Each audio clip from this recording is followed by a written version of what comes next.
दोस्तों good morning. बात आज की नहीं है, बात कुछ समय पुरानी की है और मैं आज आपको बताना चाहता हूँ कि एक लकड़हारे का बेटा वो आईएएस ऑफिसर कैसे बना। ये मैं आज आपको बताना चाहता हूँ। ध्यान से सुनिए और समझिए कि एक लकड़हारे का बेटा आईएएस ऑफिसर कैसे बन गया। उत्तर प्रदेश, ये थोड़ी सी पुरानी बातें हैं लेकिन आप ध्यान से सुनिए। इधर ही रुकिए, जा कहाँ रहे, थोड़ा सा रुकिए और सुनिए, समझिए। आप भी बन सकते हैं। एक लकड़हारे का बेटा जब आईएएस ऑफिसर बन सकता, आप भी कर सकते हैं। लेकिन सुनिए कि वो लकड़हारे का बेटा एक आईएएस ऑफिसर कैसे बन सकता है। और वो बना है उत्तर प्रदेश, जानते होंगे आप। और यहाँ के एक बांदा गांव है और उसी बांदा गांव में एक लकड़हारे रहा करते थे और लकड़हारे लकड़ी काट कर करके बेचा करते थे और एक जमींदार के यहाँ वो नौकरी किया करते थे। और नौकरी किया करते थे, कुछ समय के बाद उसका जो बेटा है, बाप जैसा कर रहा है तो बेटा भी वैसा ही करता है। लेकिन कुछ समय के बाद जो है वो जब आईएएस ऑफिसर जो है जब बनना चाहता था, लेकिन उससे पहले जब वो लड़का लकड़हारे का बेटा वो जो है चला गया अपने पिता के साथ उस जमींदार के यहाँ। और जमींदार के यहाँ जब गया तो वो पिताजी के साथ काम करने के लिए, तो जमींदार का बेटा जो कि स्कूल में पढ़ा करता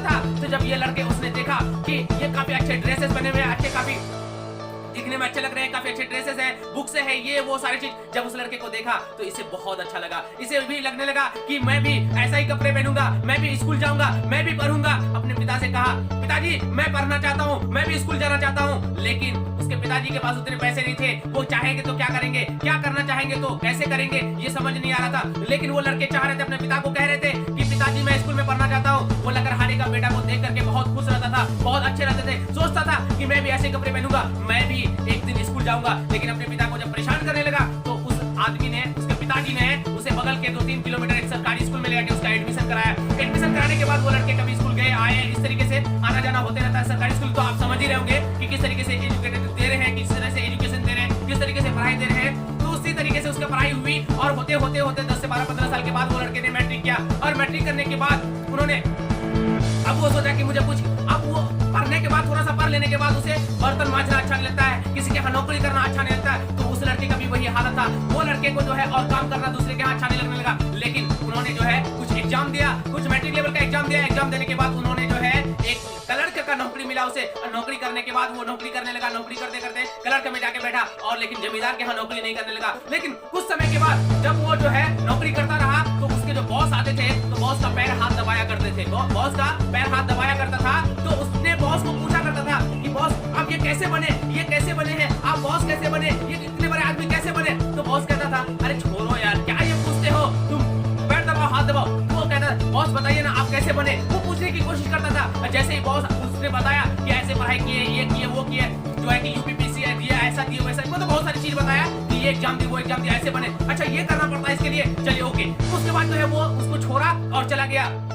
और जाने के बाद जो है वो इंटर में एडमिशन लिया। इंटर में एडमिशन लेने के बाद जो है वो फिर पढ़ाई किया, पढ़ाई करने के बाद इंटर निकाला। तो उसके बाद उसे पता चला कि मुझे एमटीएस का फॉर्म भरना है या यूपीपीएस का फॉर्म भरना है या यूपीएससी का फॉर्म भरना है। इनके लिए जो है उसे समझ नहीं आ रहा था, करे तो क्या करे, क्या कैसे होता है, ये सब उसको कोई ज्ञान नहीं था, कोई नॉलेज नहीं था, कोई बताने वाला भी नहीं था। उन्होंने जो है फिर ऐसे ही जो है बिना थोड़ा मोड़ा पढ़ करके वो एग्जाम देने गया और एग्जाम देने के बाद जो है वो फेल हो गया। लेकिन जब वो निकला नहीं तो वहां पे जैसे ही कुछ लड़के लोग जो दे रहा था, जो निकला उसका जाके पैर पकड़ लिया कि भाई बताओ आपने ये कैसे किया, ये कैसे होता है, इसके लिए क्या करना पड़ता है, किससे तैयारी करना पड़ता है। वो सारी चीज उसे बोलने लगा, बहुत सारे लड़कों का पैर पकड़ने लगा। तो उन सारे लड़कों ने कहा ठीक है मेरे रूम पे आओ, मेरे पास आओ, मैं तुम्हें ये सजेशन दूंगा, मैं तुम्हें ये एडवाइस दूंगा, मैं तुम्हें ये बताऊंगा। और उसने वो किया भी और हर लड़के के पास गया, उसने सीखा, समझा कैसे होता है, क्या होता है। उसके बाद उन्होंने फिर से दोबारा फॉर्म भरा और उसने जो है एमटी निकाल लिया।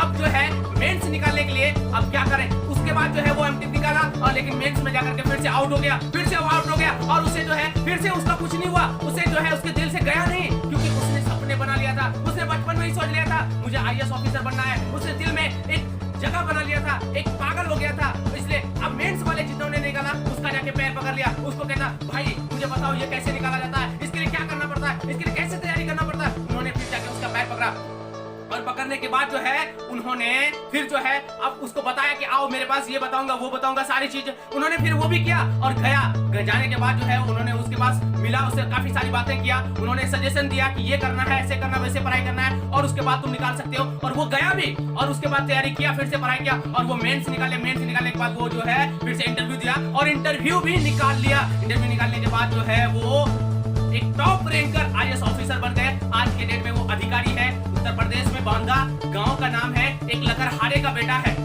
और इन्होंने एक जिद बना लिया था, पागल हो गया था, जिद्दी बन गया था, इसलिए वो लकड़हारे का बेटा होकर के एक आईएएस ऑफिसर बन गया। आप भी कर सकते हैं दोस्तों, आप भी रुकिए, थोड़ा सा समझिए। आप अगर वीडियो देख रहे हैं, आपको आज पागल हो जाना है, आपको जिद्दी बन जाना है। आप भी आईएएस ऑफिसर बनना चाहते हैं, आप भी आईपीएस ऑफिसर बनना चाहते हैं, आप जो है कलर बैंकिंग बनना चाहते हैं, बैंकिंग मैनेजर बनना चाहते हैं, जो भी बनना चाहते हैं आप बन सकते हैं, लेकिन इसके लिए आपको जिद्दी होना जरूरी है। आपको उस लकड़हारे का बेटा के जैसा पागल होना जरूरी है। आप कर सकते हैं, लेकिन इसके लिए आपको जिद्दी होना बहुत जरूरी है। आप समझिए और सुनिए और आपको इसे फॉलो कीजिए कि करना क्या, लाइफ में कुछ अलग करना है तो अलग करना पड़ेगा। हजारों के भीड़ में कभी मत दौड़िए, आपको सिंगल दौड़ना है। हजारों के भीड़ में आपकी पहचान नहीं बनेगी जब तक आप अकेले नहीं दौड़ेंगे, आपकी कोई पहचान नहीं बनेगी। आप अगर 1000 लोगों के भीड़ में जा रहे हैं तो कोई आपकी पहचानेगी नहीं, आपको कोई नहीं पहचानेगा, लेकिन 1000 लोगों के बगल में दूसरी साइड से अगर आप अकेले निकलेंगे आपको हर कोई पहचानने लगेगा। इसलिए आप अकेला दौड़िए और अकेला निकलिए। हर अकेला के पीछे हजारों होता है, हजारों के पीछे अकेला नहीं होता है। आपको करना यह है कि अकेला दौड़ना है। एक दिन आएगा जो आपके हर लोग आपके पीछे आ जाएंगे, लेकिन आप जब कामयाबी के रास्ते पे दौड़ेंगे तो आपकी पूरी दुनिया सोच छोड़ देगी और कहेगी पता नहीं ये कौन है, पागल हो गया है, ये वो बहुत सारी बातें। लेकिन आपको गिराने की कोशिश बहुत सारे लोग करेगा, लेकिन आपको गिरना नहीं है, अपने आप में डटे रहना है और आपको बड़ा आदमी बनना है। इसके लिए आपको अपने आप में डटे रहना है, दुनिया को देखना नहीं है दुनिया क्या बोले हमारे बारे में, इस पे आपको दिमाग नहीं लगाना, इस पे आपको ध्यान नहीं देना है। आप अपने मंजिल को ध्यान देना है और उसके लिए आपको जो है आगे बढ़ते जाना है। एक दिन ऐसा आएगा जिस दिन आप इतिहास रच देंगे और बड़ा आदमी बन सकते हैं। इसके लिए बस आपको पागल होना जरूरी है और मैं आपको बताऊंगा कि इस तरीके से करें और आप एक दिन ऐसा आएगा जो अपने सपने को पूरे कर सकते हैं। लेकिन आपको जो है वो करना सारी बातें जो मैं बता रहा हूँ, आप अपना ड्रीम्स तैयार कीजिए और एक दिन आएगा जो लकड़हारे का बेटा के जैसा आप आईएएस ऑफिसर बन जाएंगे। और एक दिन वो जो सारी दुनिया आपको पागल कह रही थी, वो जो सारी दुनिया आपको नकारा कह रहा था, वो जो सारी दुनिया आपको निकम्मा कह रहा था, वो सारी दुनिया एक दिन आपको चबासी देगा और कहेगा मैं जानता था तू ऐसा कर सकता है। लेकिन जब कामयाब हो जाएंगे तभी लोग ऐसा कहेगा, लेकिन जब तक आप कामयाब नहीं होंगे तब तक लोग आपको कहेगा निकम्मा नकारा ऐसा कहेगा। लेकिन आपको उसकी बातों को सुनना नहीं, क्योंकि लोग जो है कब क्या बोलते हैं उसकी कोई गारंटी नहीं। इसलिए लोगों का सुनिए मत, बस अपने दिमाग का सुनिए और आगे बढ़िए। एक दिन लकड़हारे का बेटा के जैसा आप आईएएस ऑफिसर बन जाएंगे। तो ये मेरा जो है आप सबों के साथ कामना है, शुभकामना है। मेरे जो है मेरा आत्मा आप सबों के साथ दुआई करता है और मैं चाहता भी हूँ कि जितने भी स्टूडेंट्स हैं, जितने भी लोग मेरे वीडियोस को देख रहे हैं, वो सारे लोग अपना ड्रीम तैयार करें और वो सारे लोग अपना